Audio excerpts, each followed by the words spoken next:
Howdy folks, welcome to the Daily Coin. My name is Rory and today is Monday, October the 2nd, 2017. Have the very distinct honor and great pleasure of welcoming back to the show for the first time in way too long a time, the silver guru himself, Mr. David Morgan. David, welcome back. Rory, thanks for having me. Well, I'm glad that you're here, and unfortunately, it's a very solemn kind of day with the events that have happened in Vegas, and our thoughts and prayers go out to the family and loved ones of the victims of the events that have happened in Vegas.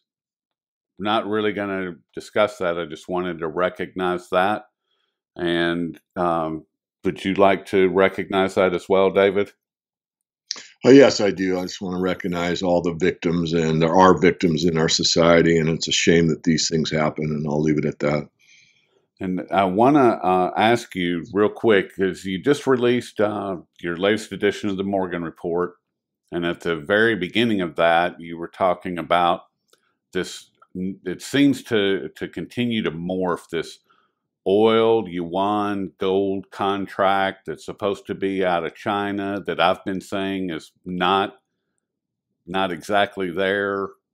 I can't find anything to support that narrative, and you discussed it in the Morgan Report. And if you would, David, just share your thoughts on what you found regarding this. Well, certainly, and you're actually integral in this, Roy, as you know. But when I first read, I think the report I think it was on Zero Hedge. There's been so many duplications of this original one, but I actually did see the original one from the Nikkei Asian Review, and I ran with it. I did my podcast and devoted my whole 10-minute podcast to the weekly perspective I've been doing on iTunes, and also post on our YouTube channel, Silver Guru. Thinking this was a huge game changer, with it, which it would or could be if it were absolutely true. But upon further investigation, the following week, I did a retraction, or at least a partial retraction, because it turns out that my friend Kuz Jansen, who we've had on the Mastermind series a couple of times, and Lewis, and I won't pronounce his last name, from Small Gold, I actually talked with him directly. Both have indicated correctly that there's really no vetting on the part of the Nikkei Asian Review for anything coming directly from the Chinese authorities that says anything about this oil benchmark being backed by gold. It's basically something that this guy wrote with his editor, not taking responsibility to say, hey, where is your source? There is no source.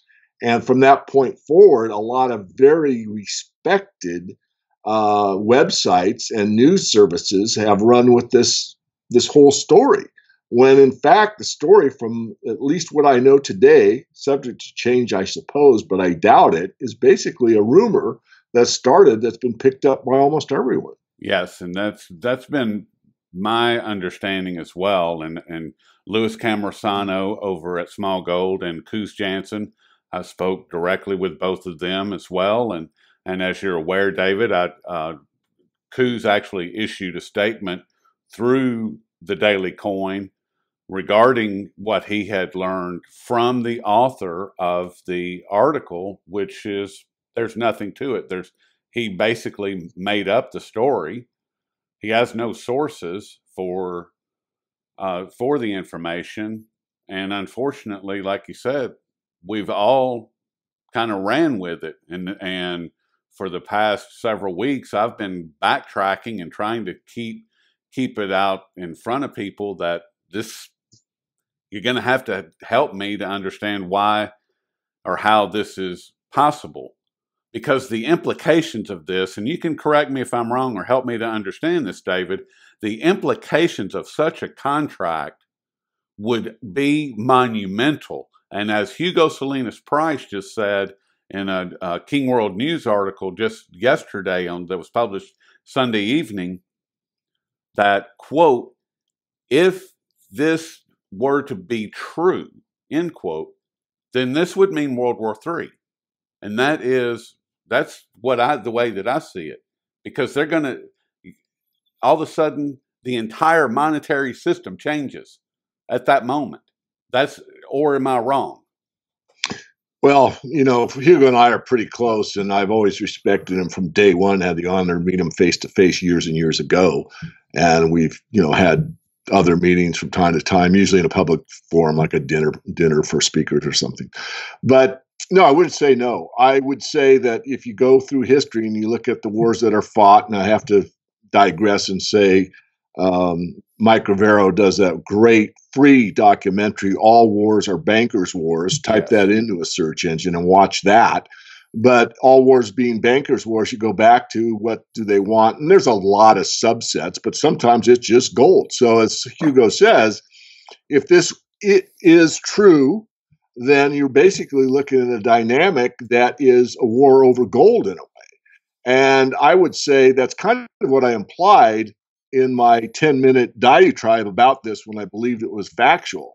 I said, if you go back in history, you look at what the Arabs were doing, they were getting really screwed out of their oil for these pieces of paper that they didn't trust, but they did trust gold. And Kissinger went over there and kissed it and made it better by saying, look, we got this plan. If you use dollars only, we will give you military protection. And all you have to do with all your excess dollars is buy more of them, just the 30-year out variety. In other words, go into the bond market with your excess capital. And they bought into this whole situation.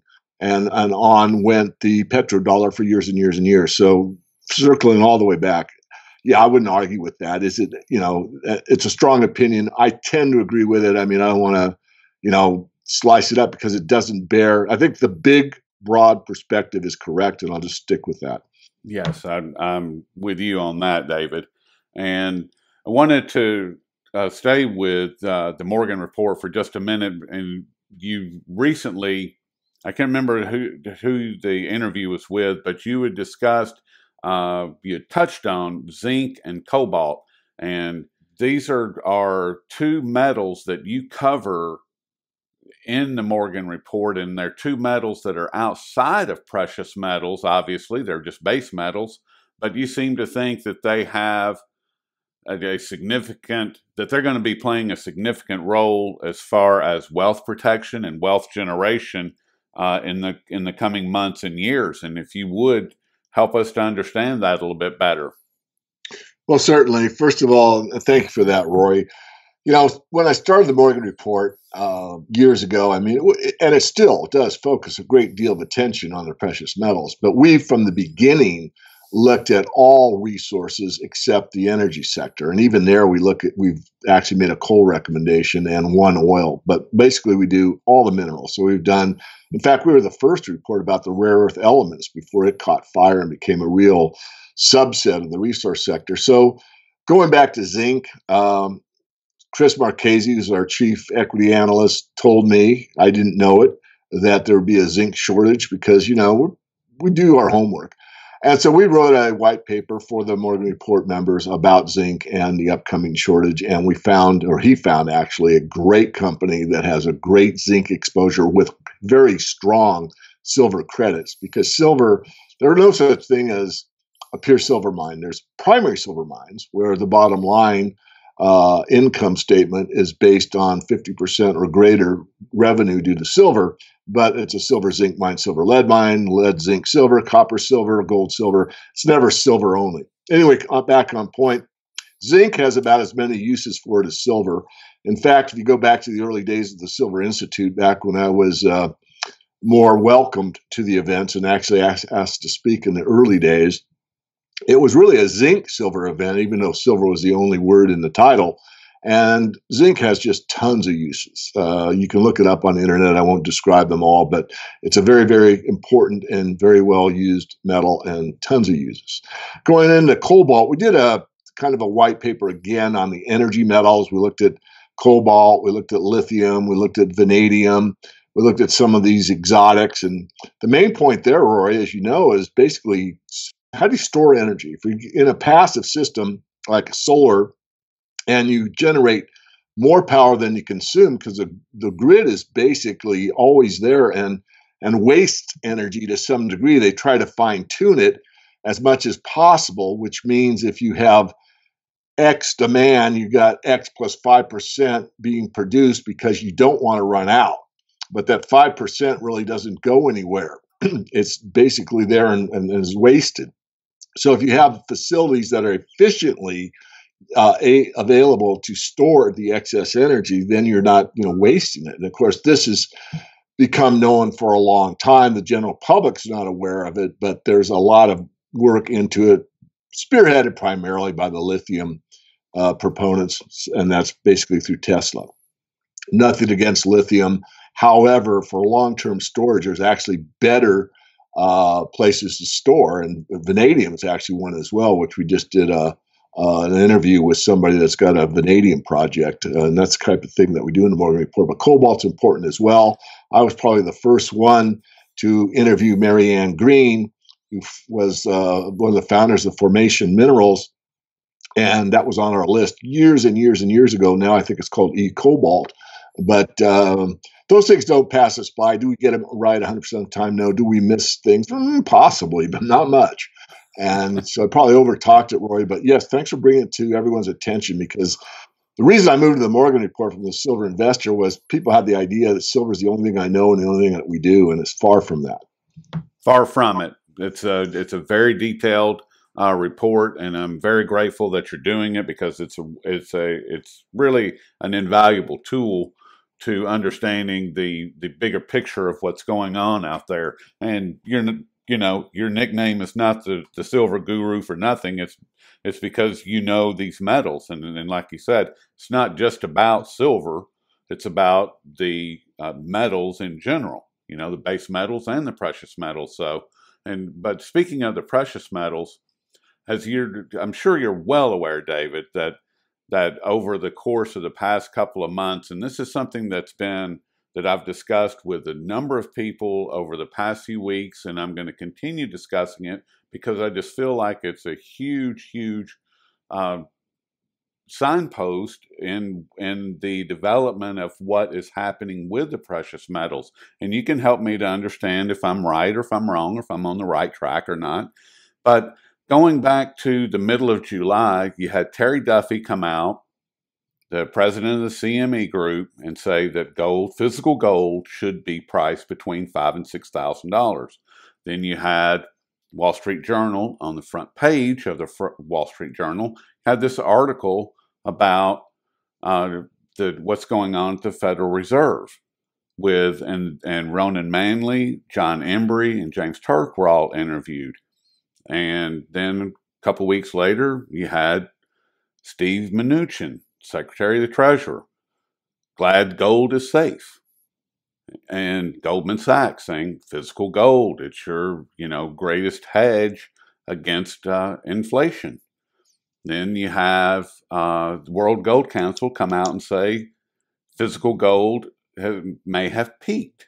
So you've got, and I'm sure I'm overlooking one or two of the articles, because there was a total of 7 that I've been tracking. But and in the middle of all this was this article that we started the conversation with about this oil yuan gold-backed contract that seems to be that just kind of materialized out of the ether. What do you think? What is your opinion, or what do you see through analysis of all of this gold, this physical gold, not paper gold, physical gold, news articles that they just keep coming? And these are coming from people that typically hate gold, and these are high profile executives, including the Secretary of the Treasury. What is your take on all of this? Well, first, the facts are, as you stated. I mean, the articles can be looked up by anybody for verification. And what I'm about to say from this point further would be my opinion. But it's what Brian Tracy would call a trial balloon, or better known to the public as predictive programming. I am not certain that the powers that be know exactly which way they want to take this monetary system to the next level. They all know it's collapsing. They're not idiots. And they're going to try to control as long as possible, because it's about control more than it is about money at this point. But gold is certainly an important part. And because of that fact, they're going to put out these trial balloons, or this predictive programming, or work with your subconscious to think about gold at least at some level. And that gives them what I'll call an ace in the hole. So whether they plan to use it or not, it's been broadcast by high-level authorities, as you stated, broadly based over the general population, so that if it does need to come to the fore or is already planned to come to the fore, that people are not shocked that gold all of a sudden moves or is reset, let's say, to 3,000 an ounce or 5,000 an ounce, that there's going to be, I doubt this statement, again, opinion, quote unquote, an audit of the gold at Fort Knox or a verification of it or whatever. But certainly, Roy, I believe strongly that there is a setup here that gold is going to be in the equation in some way, shape, or form. And again, I'm not certain that they know exactly how they want it to be integrated into the next step in this financial system, but it's there, and they're programming everybody to accept it. I tend to agree with that, and that's kind of what Lynette Zhang was saying in a recent interview that I conducted with her. And do you think that? See, and part of me says, David, that this oil yuan gold contract deal that, like I said, it materialized right in the middle of all this. There's no source material to back up this story. However, it's surrounded by everything that these high-level executives or high-profile executives are discussing regarding physical gold. This supposed contract is supposedly going to be backed by physical gold, where the Chinese are going to make some kind of deal offshore outside of China where they're going to, get gold for this contract. It's so convoluted at this point. But my point is that it's now part of this mix. And as far as the trial balloon aspect of it, or the signaling of what is to come, I agree with that wholeheartedly. And I see it coming possibly as soon as the end of 2018, beginning of 2019. Am I in dangerous territory as far as throwing out some kind of date? But that's kind of what it looks like. We've got cryptocurrencies going on. We've got all this gold talk going on. We've got monetary issues globally. It's just a whole host of items that are all converging. It can't possibly continue much longer, or can it? Well, I think no one truthfully knows the answer, but you're never supposed to give a date, or especially a price and a date. Of course, I've done that for years. It's part of the deal. I mean, people expect me to, and I certainly do my best. But no, I agree. I've looked at this over and over, and yeah, I've changed my dates at times. I admit it, and I certainly was wrong when we peaked in 2011. I caught the exact top. I wasn't wrong about the top. I wasn't wrong about hedging. I wasn't wrong about protecting your positions and all of that. What I was wrong about was how long the downtrend would be. I expected 2 to 3 years. It's really been 5 or so. Regardless, yes, 2018, I think, will be a sea change. It'll be a shift. I don't know if there'll be one event that we can point to and say, oh, that's it. I doubt that. I think it'll be a subtle shift. And all of a sudden, the my start. My, gold is getting near its old high. My, gold's up, over 1,500. My, gold's up at 1,800. Oh my, silver had one of the largest up days on largest volume in the last 10 years. My. So once the my start, I think it will be in 2018. And as you said, by the end of 2018, will there be some type of latch to gold or not? I don't know, but I'll go with you and stick my neck out even further because I'm used to it, and I like to prepare people. Chance favors the prepared mind. Yes. So let's prepare our minds. There will be at least more rhetoric that you've already outlined all the way through about it. And people, be advised that if an official source says that they're not going to do something 3 times, publicly, like in the New York Times, we will not go back on a gold standard. We will not go back on a gold standard. We will not go back on a gold standard. I'm not saying writing that sentence 3 times in a row. I'm saying 3 separate occasions. You can almost be guaranteed that will happen. Now, I'm not saying we're going back on a gold standard. We won't. I'm pretty emphatic about that. But we will go back, most likely, on some type of gold tie, which means a basket of currencies, a global currency tied to gold and oil. Who knows? But I really do believe, to repeat what we said and you said about Lynette, is there will be this tie to gold because people will be distrusting currency so much, probably led by the US dollar's further failure into the dustbin of history, being a pure fiat currency, that whatever rises out of the ashes, be it some kind of crypto or whatever, because I don't think anyone knows at this point, there will be some tie to gold. I'm almost certain.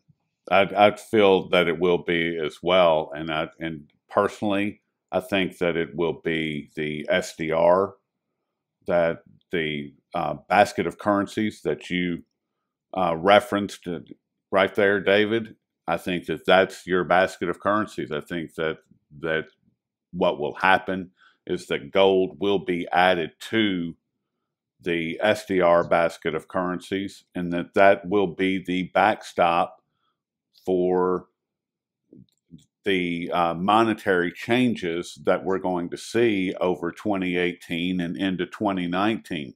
The IMF has made it very clear that by 2021 that they want to see a digital currency.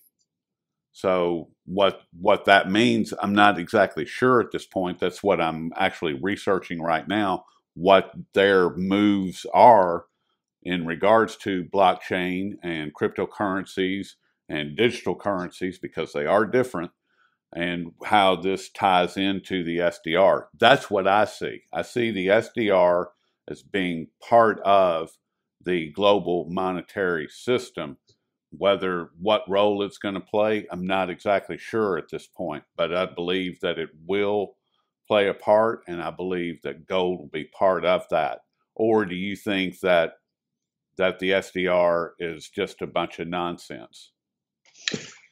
Well, how do I answer this?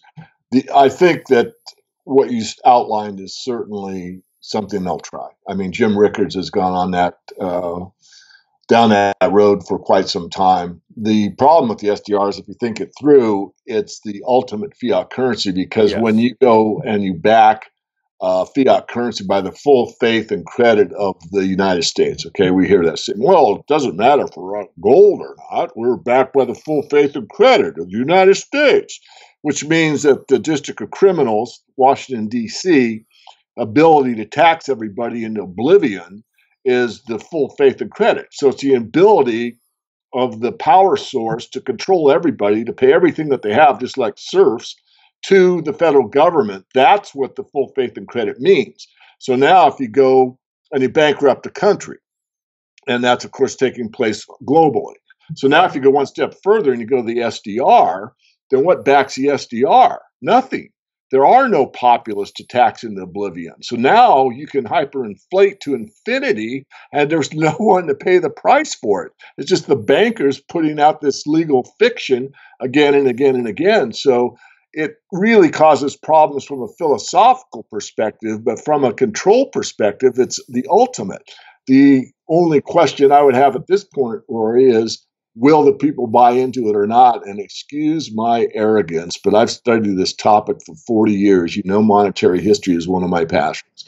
And I would say that, yeah, I think they could pull it off. Doesn't mean they would.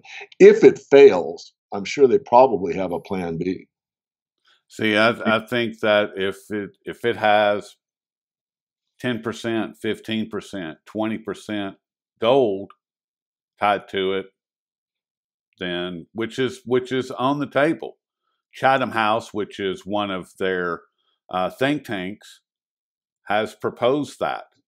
Or do you think that having gold associated with it wouldn't do anything?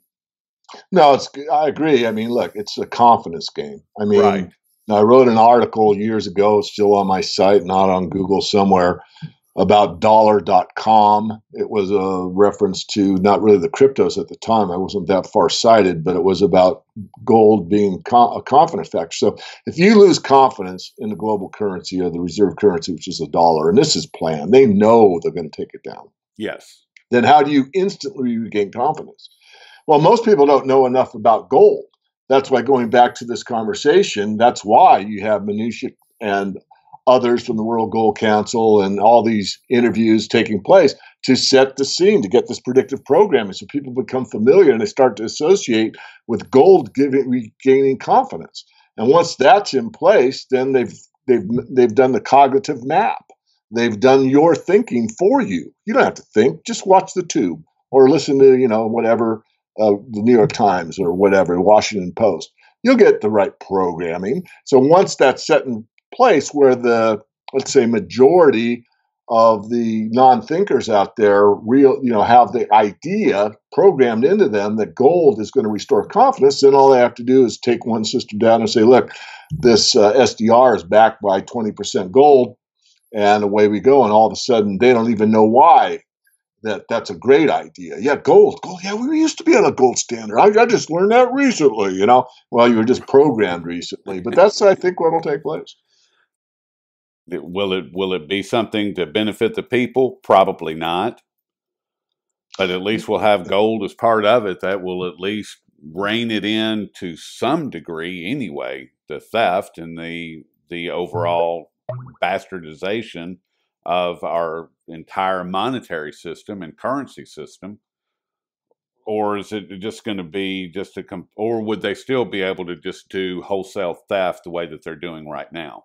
Oh, I think it's all about control, and I think it's keeping them in control. I mean, I have to quote one of the better thinkers in our peer group, long deceased now, but Michael Rupert. Unless you change the way money works, you've changed nothing.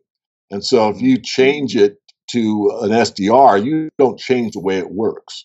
You still do a debt-based system. You still have usury. You still have the enslavement of the people, because in order to afford something expensive, they have to go into debt. So unless that changes, we've really changed nothing. Oh, we change the players, and yes, it's tied to gold, and on it goes. And having that's probably better than a pure fiat. But again, I was thinking about the interview, and, the goldsmiths, I mean, they had 100% backing of gold, and then they found that only really 10% of the people ever asked for the gold. So they started being dishonest. Remember, I mean, everyone needs to remember this. What made America, I'm going to digress, Roy, but I know you'll let me. Number one, what made America great was the integrity of the people. And number two, remember, there is nothing, and I mean nothing, more powerful than the truth. And the truth is that going to an SDR doesn't change the way money works. And that's what we need to change. Well said. Well said. And a great way of ending this really powerful interview, David. I really appreciate all your time today. And folks, please go over to the Morgan Report. Check it out. Sign up. David, don't you have a free trial that goes with it? I do have a free report on silver at themorganreport.com. And if you're more broad-based than that, I have another web page called Riches in Resources, all one word, richesinresources.com. And either one will get you on our free email list. And we do give good content, like this interview, for example. After Roy's done with it, we'll post it so you don't have to look for it. We'll just send it to you every weekend. Sounds great. And David, certainly appreciate all your time. Is there anything you want to leave them with before we let them go? I guess I will reiterate that, there's a difference between power and force. Government is force, and we have the power. And all you have to do is execute that power. And the best way to execute that power is speaking from the heart and speaking the truth. That little step multiplied by the 7 billion on the planet, believe it, from my at least idealistic perspective, could make a huge change. Is everybody going to do that? Of course not. We're humans. But just doing it yourself. What can you change in yourself that would make a difference? And that's something that'll make a difference. And that's something about our community, Roy. I see for the large part, whether it's you or it's Sean or anybody that has a big following on the internet, you are willing to hear the other side. You are willing to hear other ideas. It might not be in total agreement. Heck, I don't agree with everybody on everything. What a boring world that would be, I mean, I have my detractors, and I know that. And I've changed my opinion on things because my opinion wasn't studied. I don't have much of an opinion on much other than what my professional work is about, because most of the stuff that's out there, I don't have time to do enough research to form an opinion. Well, what do you think about it? I don't know. I don't have an opinion on it. You don't? No, I don't. Anyway, I'll leave with that. Well, I certainly appreciate it, David. And I think that is, once again, great ending point. And have a great afternoon. And we will talk with you soon. Thank you, Rory. Thanks for having me.